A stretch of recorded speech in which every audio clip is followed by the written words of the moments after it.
Many thanks for joining us. Welcome to News Across Nigeria. I'm Millicent Walker. On the program today, Kwara State Government steps up investment in agriculture, targets food sufficiency and job creation with CBN support.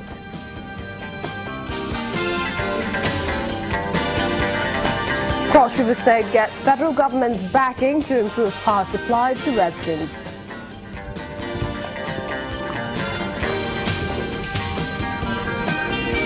And girl-child education takes center stage again in Kano State.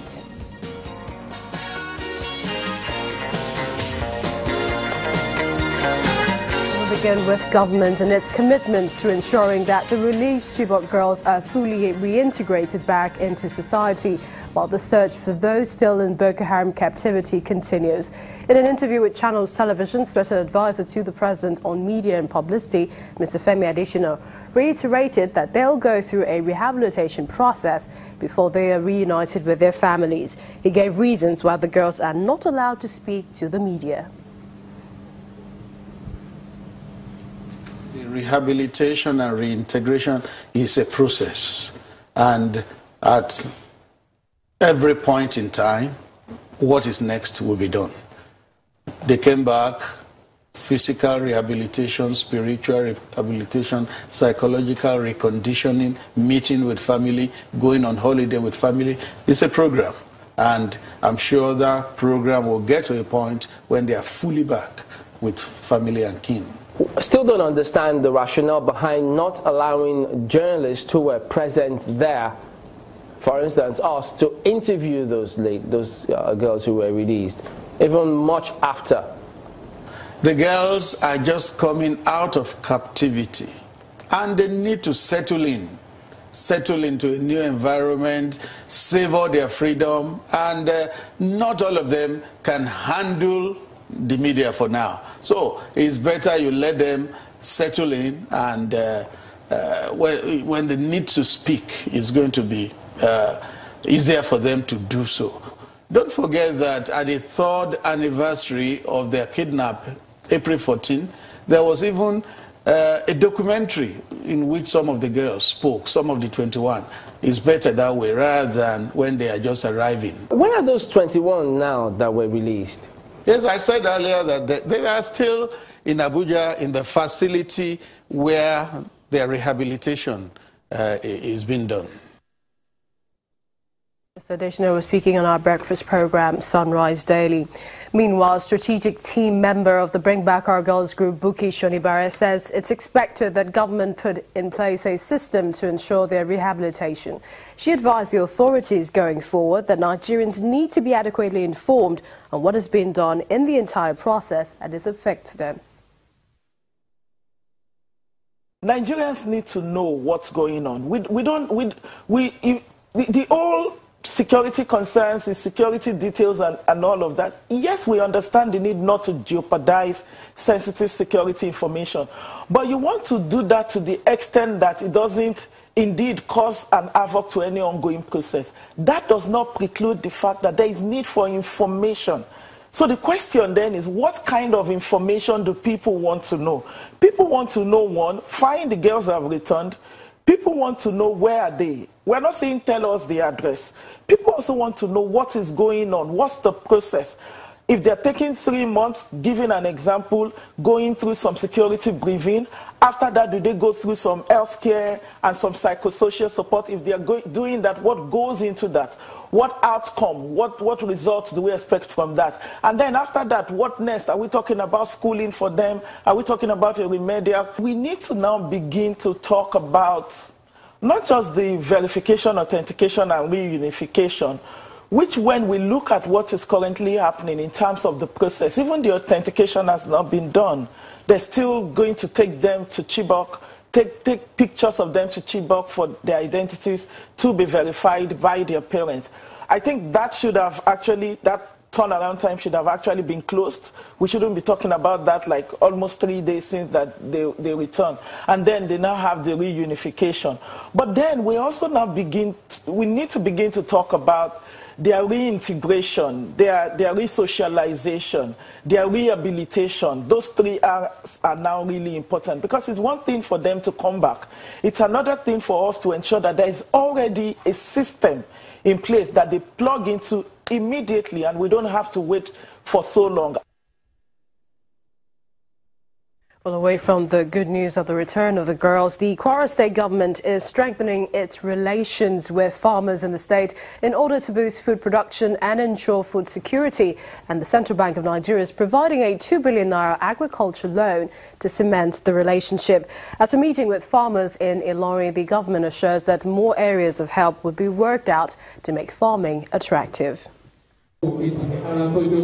This is perhaps one of the closest ways the government and the farmers have agreed to keep in touch in order to be of mutual benefit.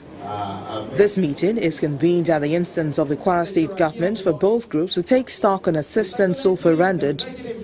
The President of the Senate, the Governor of the state and the CBN Governor are all part of this exercise that farmers get the best.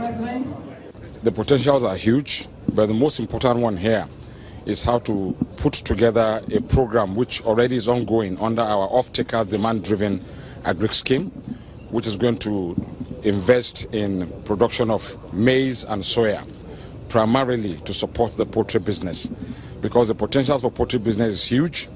We can see the production of broilers here. We have other locations where we are going into egg production. And from here, they move to Shonga Farms to inspect the activities of the farm owners. It's a joint business between the state government and the farm.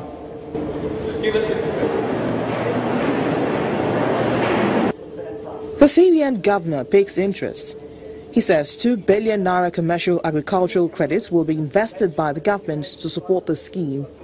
This is a typical example of a foreign direct investor who has come from his country and decided to come into a local government. He did not settle in Lagos. He did not settle in Abuja.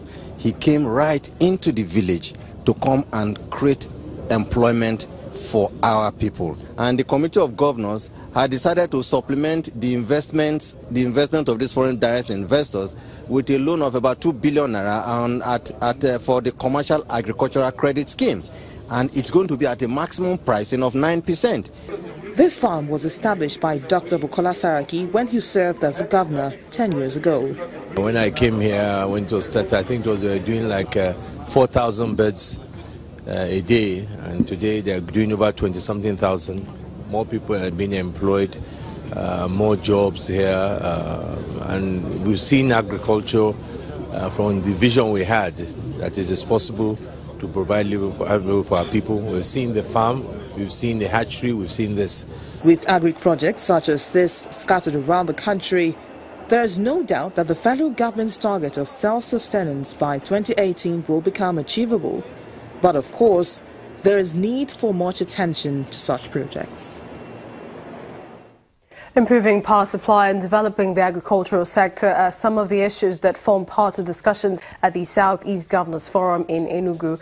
According to the chairman of the forum, David Umahi, a 10-man economic team has been set up to look into economic integration for the benefit of states in the Southeast.